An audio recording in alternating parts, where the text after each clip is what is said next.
Welcome to the SDG Learncast with me, Pauline Duman.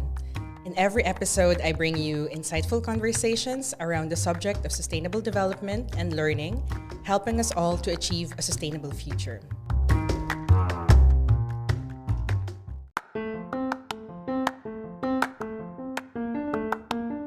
Misinformation and disinformation is a pressing public issue. There has been a rapid spread of misinformation and disinformation. Sometimes we call them fake news, and this happens online and offline, and it affects everyone every day. Receiving truthful and quality information is critical as we all depend on information to make decisions. At the personal level, we need accurate information to make decisions for our health and who we vote for. And at the global level, we need established facts to make collective decisions on pressing issues, such as pandemics, climate change, and resolving conflicts. The UN Secretary General, in his report, Our Common Agenda, called large-scale spread of disinformation and the undermining of scientifically established facts as an existential risk to humanity. In this episode, we will be speaking with Dr. Julian Jaursch, Project Director at the SNV in Berlin, working on strengthening the digital public space. My name is Julian. I work at SNV. I'm Project Director there, and that's a not-for-profit tech policy think tank in Berlin, Germany. And our work is generally at the intersection of tech and society. And this is also how I got to deal with disinformation, because it is at that intersection.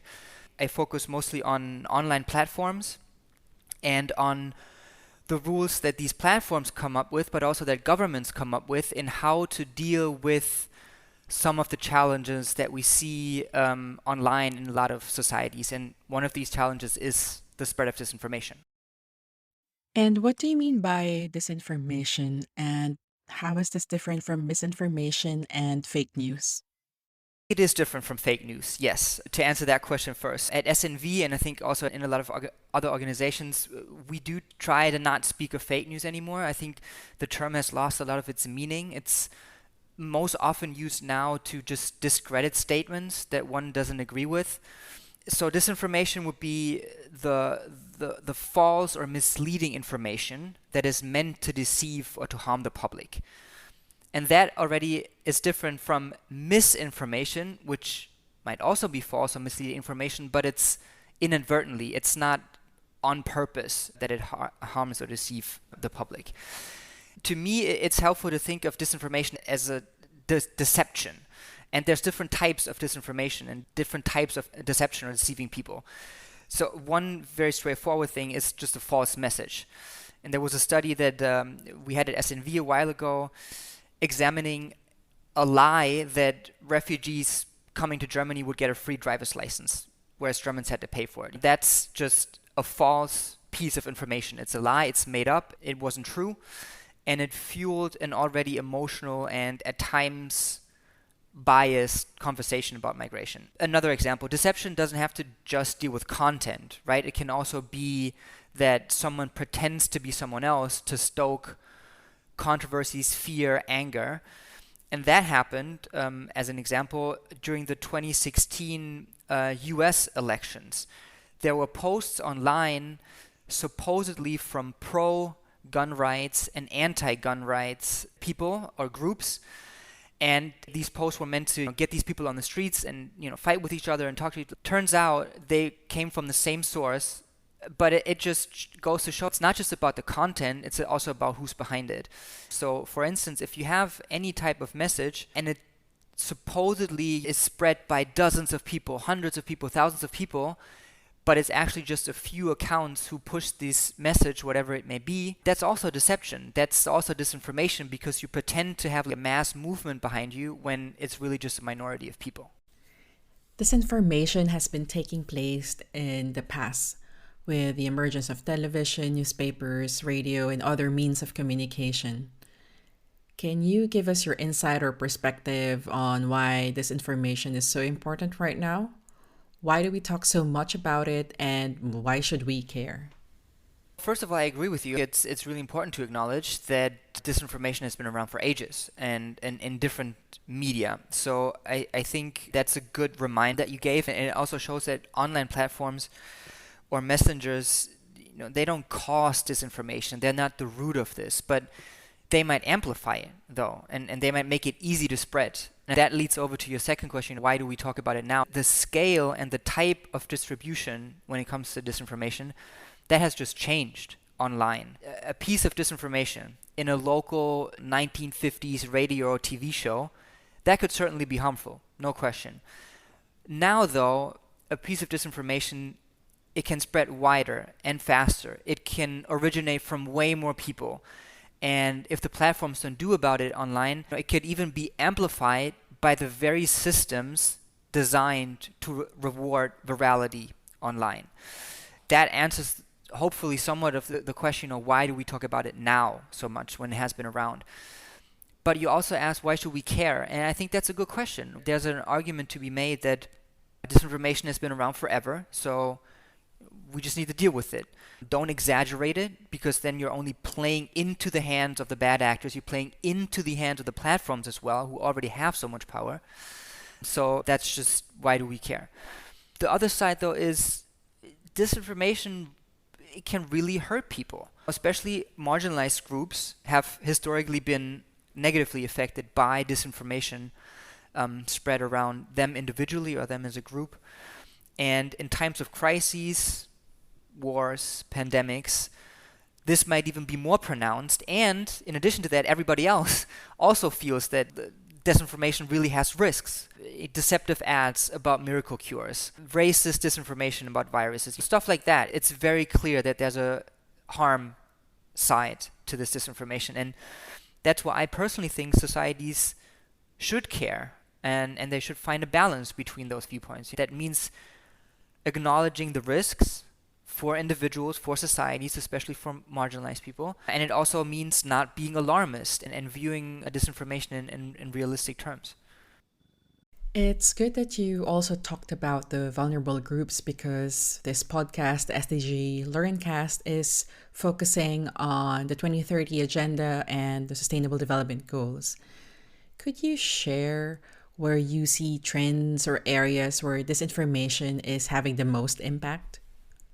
There's definitely connections to a lot of the Sustainable Development Goals. One example, there's been a lot of disinformation about the science behind climate change, and that can potentially affect the goals on climate action, on sustainable cities, clean energy.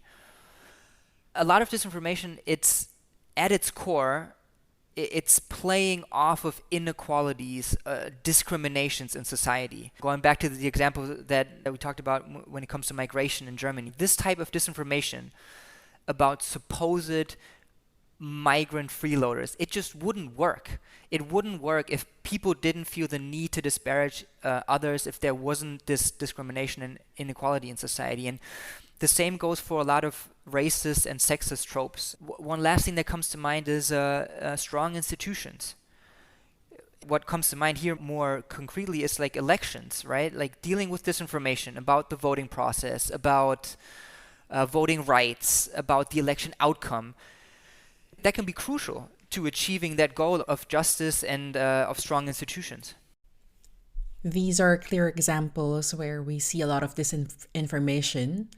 We have been receiving a lot of memes, pictures, just going around. When I open my social media apps, I just see a lot of messages from different people, from my friends, from family members, sharing information which I thought, where did they get this from and why is this spread so widely? And I think this is really important to address because it affects our family members, of our friends, of the communities. In your opinion, can education contribute to addressing disinformation? And if so, how?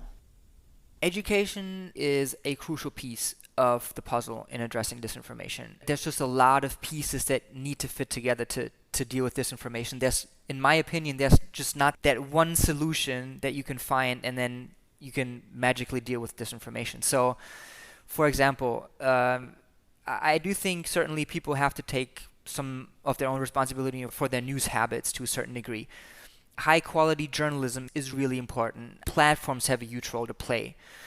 Regulation, in my personal view, also is important, not for disinformation as such, but to create transparency around platforms, to allow researchers to understand how platforms work, how disinformation spreads. And then another piece of the puzzle is education. And this is not just education, in my view, about how to use a computer, what's a social network. It's about civic education. It's about news literacy. So, for instance, giving people a basic understanding. How does the news work? How are news being made? How do platforms function? How do political institutions work? What types of human biases affect our behavior online and offline? All of these are really important things in dealing with disinformation. And education can play a huge role across all ages, for all parts of society, in helping understand that better. Can you share some tips to our listeners how they can deal with disinformation in their daily lives? It just faces us every day. We receive all types of these disinformation, and it's really time to move away from fake news. I'll try my best to summarize some of it. When I stumble across a post or video or image online that just doesn't seem right, or it makes me react in a certain way, it's sometimes helpful for me to ask myself a couple of questions. The first question is, who else is reporting about this? Like, are there fact checks already? If it's just one person reporting about this, of course it could be a major scientific breakthrough or breaking news, but there's also a good chance that it's just an outlier and it's just not true, and it's been fact checked and debunked. This is like the first thing to check. Another thing to check, is the story current? Sometimes there's a current news event and it's being put together with pictures or videos that are old and are completely taken out of context. That's misleading, and it should be checked. Is the headline lining up with the content? Is the headline lining up with the image? Is that from the same story in the same kind of age, so to say? Third question is, who's behind an article? Who's behind a post and an image? And that's not to say that there are sources out there that are always right and other sources that are always bad and always wrong. Even the best journalistic outlets, they can make mistakes. And the last question, to me the hardest one, is, what is my own reaction? Am I emotionally invested in this story, in this video that I'm watching? And the reason is because disinformation often plays to human biases. Often we want to be confirmed in our beliefs. It's good to be aware of my own emotional reaction when I stumble across some piece of content. We have been talking about tips for individuals on how to deal with disinformation. But how about for organizations who would like to do more in this area? What can they do to fight disinformation, and where can get resources? Just really checking ourselves with the questions that I tried to summarize, but then also like individual countries in their local communities. Oftentimes there are fact-checking organizations, and they are on the ground. They know the language, the cultural, the historical background of a certain news environment, and they check news or posts online. And this is different for every country, every region of the world, so maybe try to find like the local fact-checking organizations. There's also non-governmental organizations, civil society organizations such as the EU Disinfo Lab based in Brussels, who've been working on this for a while, doing research, advocating for awareness around disinformation and publishing opinion, as well as educational resources. And lastly, if people really want to dig into the academic side of things, there is a growing body of academic literature as well. Sometimes it's labeled critical disinformation studies, for example, at the University of North Carolina in the US. This is then more like the academic debate around it. If you combine that, if you have your local fact-checking organizations, if you have activists, that will give you a really good background on disinformation.